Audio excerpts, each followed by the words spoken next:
The year is now 373 ante-Laurentium. Many years have passed since the beginning of the colonial era, and now generations have been raised without ever knowing the sights of the motherland. Indeed, the Frostock colonies have been thriving as their knowledge of the terrain, climate, and native crops have increased. King Bartholomew I of Bernlund has taken notice of the fledgling colonies, and, realizing their potential to bolster the homeland, has sought to expand them in order to extract more profit from the land. As a result, the West Odresh Company is formed, and charged with guiding the expansion of the colonies.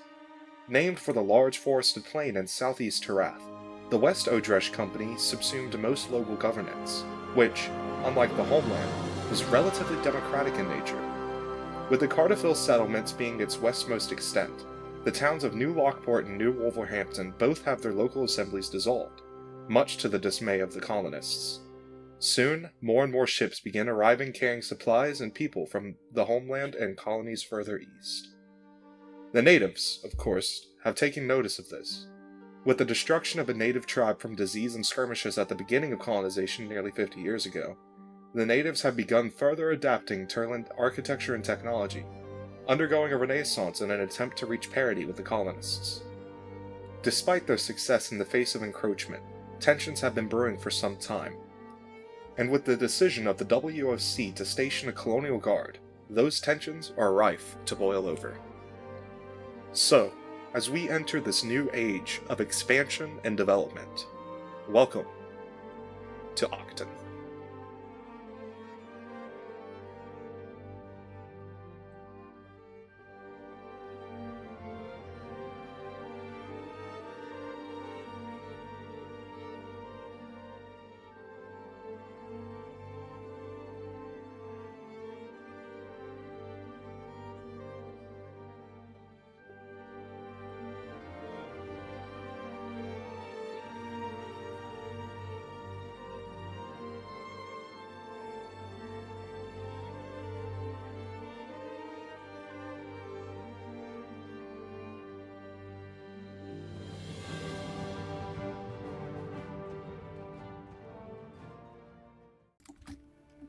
Hi everyone, welcome back to Auckton. It's been a little while. I got a little busy with university stuff in real life. So this episode will be focused mainly on the expansion of existing towns and the founding of a brand new one. You saw me there. I just kind of went through and grabbed a bunch of assets and houses that I thought would work well. I downloaded a good few to give a bit more depth to buildings in towns, and also a good few assets that I feel would be good in the native settlements. I'm going through here and expanding out the port a little bit. New Wolverhampton has this large bay that I feel would be very good for early ships as kind of a protected harbor. Of course, it still has that large open area for waves to get in, but by and large, I feel like it's a lot better than the larger bay with a larger catchment area for waves and just doing it on the open straits themselves. I'm just grabbing a couple assets here and just plopping them down just to give a little more depth to the port. Unfortunately, I don't believe I have many good assets to give more depth to ports, like crates and whatnot, and frankly, I don't have a very good computer, so I'm kind of reluctant to download more assets than I already have. I then just go through here and move around the longboats a little bit because I plop down those little fishing harbors there just to give a bit more, flair. I'm doing the same here.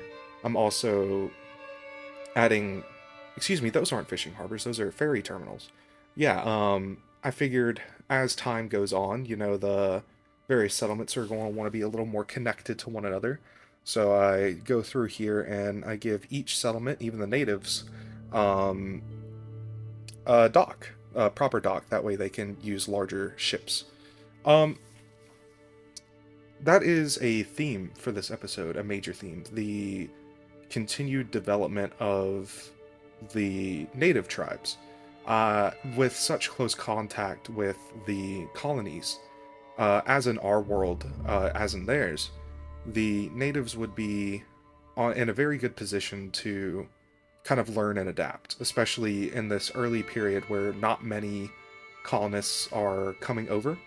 Um, they simply just don't have the shipbuilding technology to be able to ferry over massive amounts of people. Um, yeah, so I'm just going through here and connecting up the ferry routes, and then throwing a bunch of lines in between the different towns. That way people can get around a lot more easy, especially without a major road network.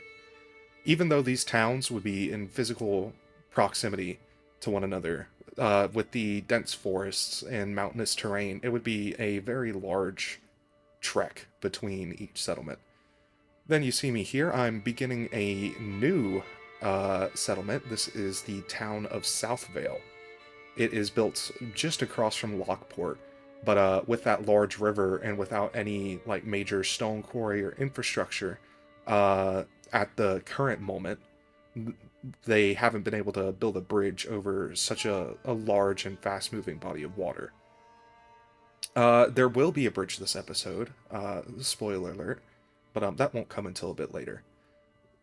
Just like Lockport, South Vale is built on a very large hill. It turns out that the banks of this river are very steep, which makes city building pretty difficult. Um, but yeah, just going through here, and just like the previous towns, I'm just creating the initial road network.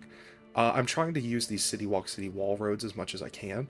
I feel like they're just really nice in my opinion. That muddy texture, maybe a little too shiny, but you know, take what you can get.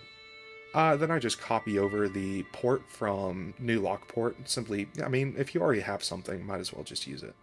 Then I just copy over the dock section and just paste it around a little more to expand it out. As you can tell, South Vale is built. The initial ramparts of South Vale are a great deal larger than New Lockport, which makes a larger pad for building possible that's still protected. Here you see me beginning the first bit of what is making this episode in this town so special. South Vale is the home of a colonial guard uh, stationed by the WOC, the West Odresh Company.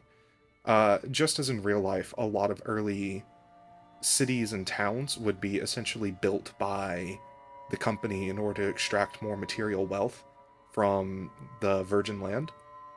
And Auckton is no different. They've not found out yet, the colonists, but Auckton is very rich in minerals and other natural resources. I mean, you can see that most of the island is forested. And with that large river carrying down minerals from the mountains, farming is extremely effective here. So I just wall off a little section within the town and kind of even out the terrain, just make it a little easier for me to build. And yeah, so that is the first section of New Lockport, or not New Lockport, excuse me, South Vale. So I earlier I placed out a bunch of these assets I felt would be good for a fledgling colony. These half timber buildings are really good for a colonial medieval aesthetic. They may be a bit too modern compared to other buildings and what existed at the time, but with the colonies in Auckton becoming more and more established, I feel like it's time to do something a little higher density. Of course, these are nowhere near high density in the modern sense, but these houses definitely, you know, fit in a good few people. Yeah. So back in to the city, I just start placing these buildings down, moving them around. And you can see here I'm beginning the internals of the camp itself. So that large house there, I imagine that's where the, you know, the commander and other major officers might sleep. You know, where the big table discussions happen, where they discuss strategy and logistics and stuff like that. And these are barracks where the soldiers would hang out and sleep. I dirty up this whole area. I figured it would be very active, very busy, as training and whatnot goes on. I also dirty up a good portion of the town, I downloaded Surface Painter. I wasn't going to originally, but I felt like I couldn't get ploppable asphalt to work, and I felt like spamming a buttload of you know, the dirty decals. While it looks good, and I definitely still continue to do that, it's not tenable in the long term, especially as we start running into like performance issues. Here you see that I begin like plopping down these regiments and officers. There's 3 regiments of soldiers here, along with their captains and the main commander and his officers back there. I also station around a bunch of these little cannons. Um, and this time period would be equivalent roughly to the 12 to 1300s, and while gunpowder technology was certainly in its infancy at the time, it did exist. And the colonial administration is utilizing that to full effect to try to ward off any would-be attackers. Because even if these aren't as effective as later guns, they certainly would be a method of psychological warfare. Just fire those off in the middle of the night and that would scare off any attackers. I then go through here and just delete the assets I don't want and then copy over the ones I do. Same here. And then just moving those over allows me to just kind of move the houses into place wherever I want. It's once you have like one block done, essentially, it's very easy to just kind of copy over stuff and just it makes expansion using ploppable buildings much easier. But yeah, I just go through and do that through the whole town. I don't know if I show it on camera. Admittedly, I've recorded this some time ago. But I also go through, and in some of these houses, I put down block services. Uh, you can see there at the bottom, my in-game balance is quite low, and getting lower every time I unpause.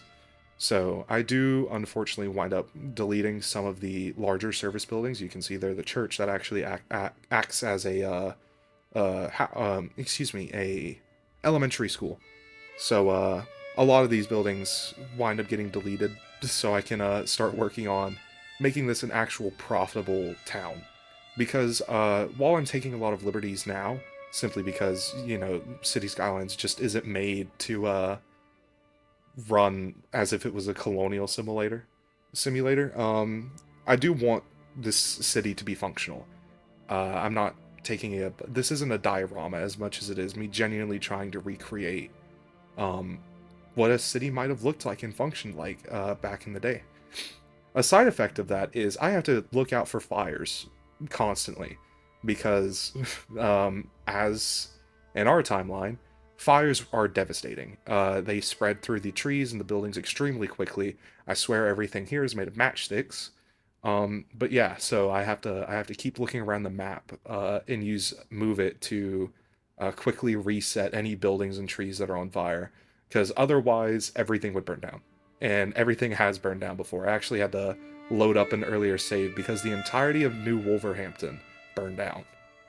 But yeah, just going through here, I'm adding the fences. Fences are a great way to add quick amounts of detail. I also added a couple fences in there in the training ground, like they were hurdles or something that the soldiers would have to clamber over. But yeah, just going through here, adding more fences. Fences actually wind up making a very like interesting detail later on in the series. I've already recorded episode 4 at this point. That should be coming out next Friday. But yeah, so fences act great as like property delineators. I mean, that's what they're made for. They're to keep other people off your property. So in the future, when I start redeveloping some of these areas, they work really great because I can just delete the house, but I know what the house's property used to be. So I subdivide essentially the properties. You can see here that I place these large farms. Southvale, with its large population and large area, especially being built on the south banks of the river here, that gives it access to a massive area to exploit. So a lot of these farms you see are a little bit bigger than the ones in New Wolverhampton. New Lockport actually has no farms. Because of how tiny it is, they just don't have the people to spare. Um, these farms are not always terrain conforming, which can be pretty aggravating. I also am trying to keep this at kind of a smaller scale for now, uh, because they, other than like ox plows, they don't really have like any major farming technology that allows them to just go absolutely ham with their farms. You see here, though, that there is a crop that hasn't appeared yet in other settlements. That is cotton. Cotton is a major reason why early colonies grew so large and rich. Um, they weren't really able to grow many textiles in the old world.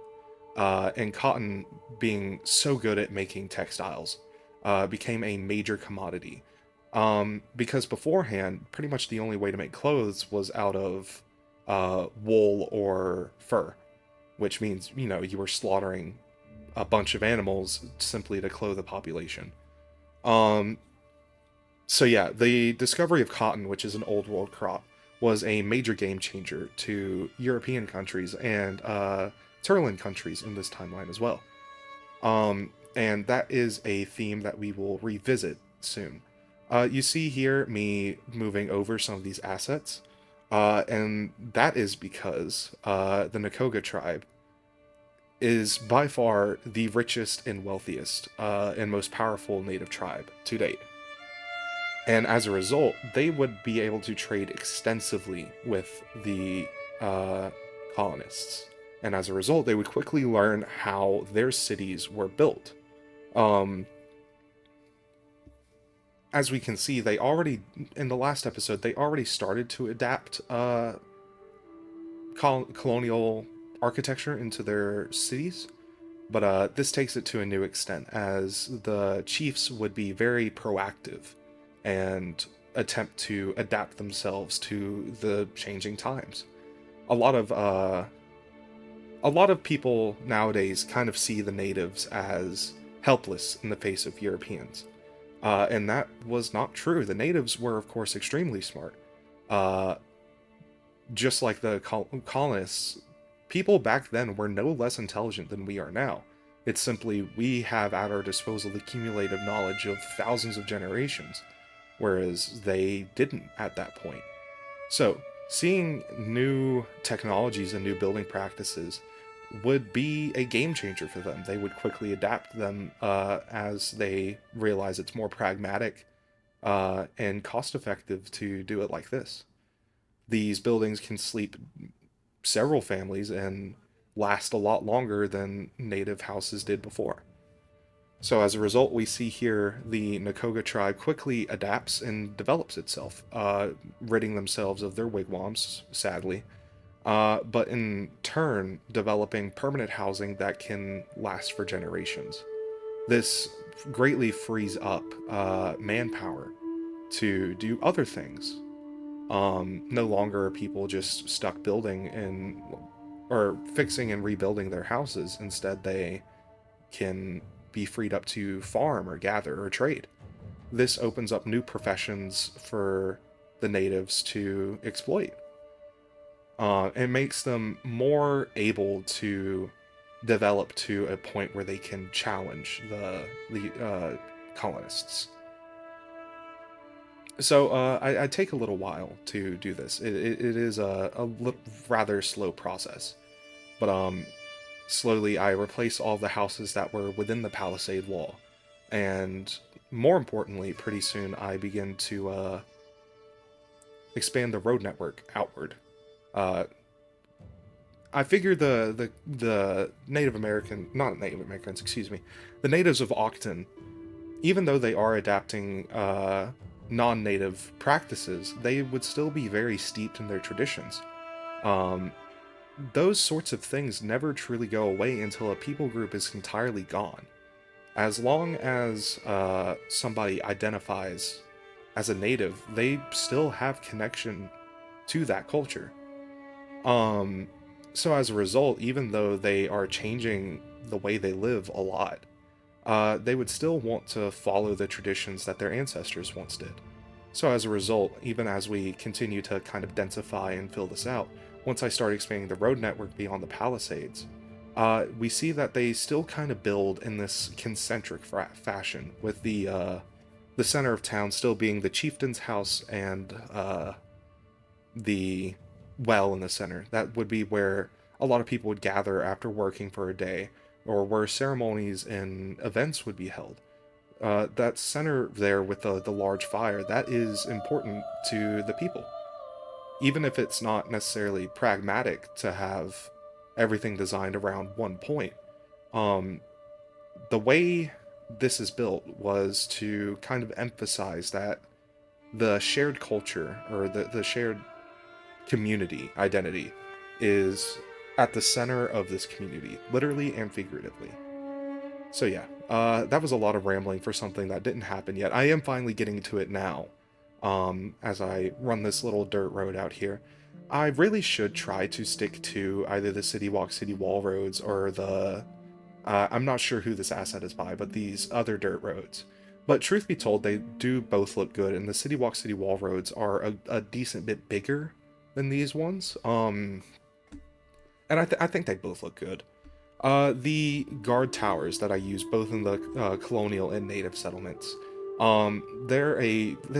their footprint is not large, but the pad that they build, or the pad that they send out, is, which is a little annoying because of how steep a lot of the terrain in Auckton is. It makes it difficult to get a like smooth hill running down to these towers. I suppose I could turn them into procedural objects. Truth be told, I'm sure it would save my account balance, or in-game monetary balance a lot. But I like that they function. I The fact that they are considered to be unique buildings, it draws a lot of tourists. It's hilarious. I have a very sneaky hidden road connection by New Wolverhampton that even though the population of this town is, or the entirety of Auckton Island at this point in the game is only 600 people, um, I get about 200 tourists per the transportation info, which I think is hilarious. But yeah, uh, you see here that I'm just continuing to build out this settlement. Um, I include these, I believe they're Celtic houses, but I feel like they look really good and they integrate really well into the settlement. These will probably only ever be built in native settlements in this game, because I do really want to distinguish native and colonial towns, not just by their layouts, but by their architecture. And I think it will be very cool in the future when, you know, these settlements become even more developed, almost to the modern time, and yet the holdovers of these, uh, like roadways and paths, are still there, because urban design is also very steeped in what came before.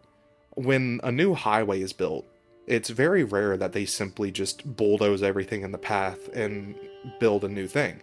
It's more cost effective and pragmatic to simply adapt what's already there. That's why instead of clearing an entire forest to build a whole new road, a lot of highways will wind up reutilizing um, existing roadways. That way they can save a bit of money and time when it comes to construction. So in that sense, we will eventually see a lot of these roadway networks, even though they may not be the most efficient uh, in a grand scale. Um, it's simply just cheaper to adapt these existing roadways, and I feel like this will create a very interesting looking community in the future. But yeah, nothing I'm doing here is anything new. I'm just going through and pasting different buildings that I think will fit well into spots that I think work. Um, as you can see here, again, this terrain is extremely hilly, so Who knew that both natives and colonists were so adept at using concrete to build their foundations?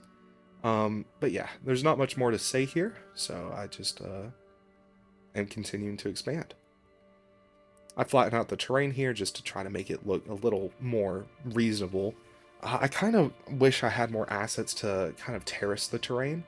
The Inca in the Andes were very adept at kind of modifying the terrain to fit their needs rather than building around the terrain. Of course, everybody knows about Machu Picchu, which is built on top of a mountain and uses terracing in order to provide more space for both farms and housing. Unfortunately, the natives of Auckton aren't starting at that point. Uh, they are more akin to East Coast tribes with static settlements, to be fair, with agriculture, but they didn't have the same kind of building advancement as some other natives in the New World. But yeah, so I plant a few trees, throw some dirt around to show activity, and I'm finishing up here. I expand the roadway network a little bit to show that even though they've not fully grown into this new area they've platted out, they are certainly willing to expand a bit more. Um, we also see the inclusion of more modern farms for the first time. Or excuse me, not the first time, but they are utilizing these farms a lot more as colonial agriculture practices get diffused more through the island.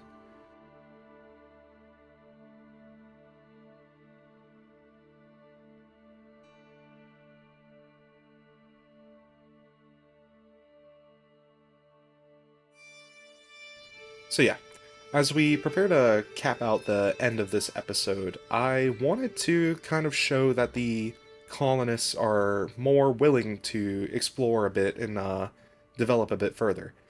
So out here, I begin the first kind of frontier town. The others were kind of pre-planned, settled over time, but this was a how do I word this? Of course, this wasn't a formal expansion. This wasn't like planned by anybody, but this was settled at once by a group of people, kind of like how large amounts of people followed the Oregon Trail. The river provides for a very good way to get around and access the interior of Auckton Island. Even though it's not like a massive river, it's plenty big for the sailboats that the colonists currently use. So I drag out a um, road and place down a dock. So I said earlier that near the mouth of the river, I feel like they wouldn't have sufficient infrastructure to be able to bridge that gap quite yet, since it was, such a large distance. However, further up the river, despite the colonists probably not having sufficient enough industry to do like large scale quarrying, I figured they would have enough to do a rather substantial bridge, regardless, like this. So this is the first bridge over the river that runs through most of Auckton Island. And yeah, this was really fun to build, actually. I've never done a bridge like this using props. I then go through and try to find a road that would be small enough to do that. And eventually I find out that the cobblestone roads are invisible when they're put into their bridge form. So I quickly just run that over and adjust the nodes to where the dirt road would meet up fairly well, without much like, how do I word this? Without much interference into the bridge. The textures can get kind of weird. Next, I just go through and I run up a road like this to connect up the bridge to the existing road network, which means, yeah, there's a large pathway now stretching inward into Auckton Island. Um, yeah, so for the town itself, because it's so far away from existing settlements, I figured it would be very small. So yeah, there's only a couple of these little alleyways to act as major pathways. And then you see there, I fill in what will be the town square, and I quickly go in and place the town well there.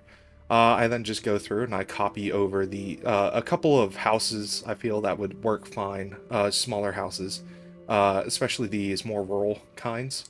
Um, I realized quickly that placing or copying over houses from different towns probably wasn't very smart, so I just moved them, the buildings I copied over closer together.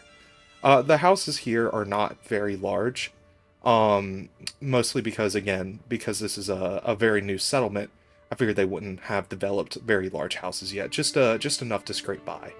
And then, as usual, I quickly dirty up the terrain to show activity, run the water, and yeah, I shove a power block in one of these houses, and that's more or less it. Um, I then quickly connect the dock up to water and whatnot, and the rest of the town up to the existing water network so they can access their sewage. And yeah, so this is the town of Riverveld. It's very tiny indeed. But yeah, I quickly just throw over some trees to show that this is a mostly wild and untamed environment yet. And then after that, I throw a road up here to begin showing off some farms. This area right next to the river would be an excellent floodplain. Lots of mineral deposits and stuff like that. That would make it a great place for farming, in my opinion. So yeah, just throw over a couple little farming houses, and yeah.